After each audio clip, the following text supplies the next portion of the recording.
Welcome back नाज़रीन। Bulletin जी बाकायदा शुरुआत कंदासीं अहम ख़बर सां। सिंध जे वॾे वज़ीर सैयद मुराद अली शाह चयो आहे त नई आदमशुमारी जो ऐलान थियणु घुरिजे।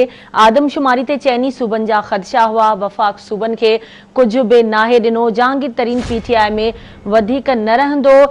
2 ॾींहं कारोबार बंदि रखण जो फ़ैसिलो सिंध हुकूमत न पर NCOC पारां कयो वियो आहे। कराची जी बहितरीअ लाइ प्लान जोड़िया आहिनि। इन हवाले से तफ़सील मालूम कंदासीं। आवाज़ न्यूज़ रिपोर्टर गाज़ी झंडीर असां सां लाइन ते मौजूद आहे। गाज़ी, इन हवाले से कहिड़ा तफ़सील आहिनि, आगाह कजो। जी बिल्कुल,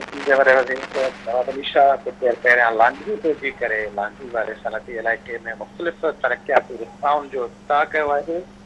वॾे वज़ीर सैयद मुराद अली शाह जो अॼु लांडरी जे दौरे वक़्तु मीडिया सां ॻाल्हि ॿोल दौरान चवणु हुयो त सिंध सरकार जी भरपूर कोशिश आहे त कराची शहर जे मुख़्तलिफ़ इलाइक़नि खे बहितर बणायो वञे। ख़ासि तौर ते जेके सनती इलाइक़ा आहिनि उते वधीक फोकस कयो वञे थो। केतिरा ई रोडनि जा प्रोजेक्ट आहिनि जेके सिंध सरकार मुकमल करे पई। थोरे जो वफ़ाक़ी हुकूमत जे तरफ़ां सिंध हुकूमत खे कंहिं क़िस्म जी का माली मदद फ़राहम न पई कई वञे।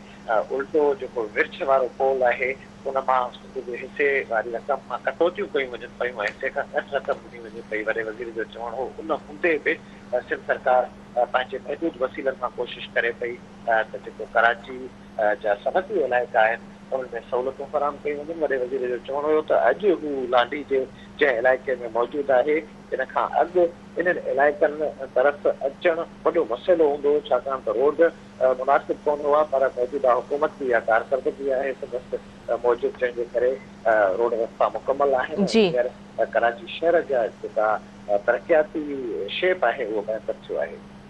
ठीकु आहे, मुंहिंजी महिरबानी गाज़ी झंडी तफ़सील खां आगाह करण जे लाइ।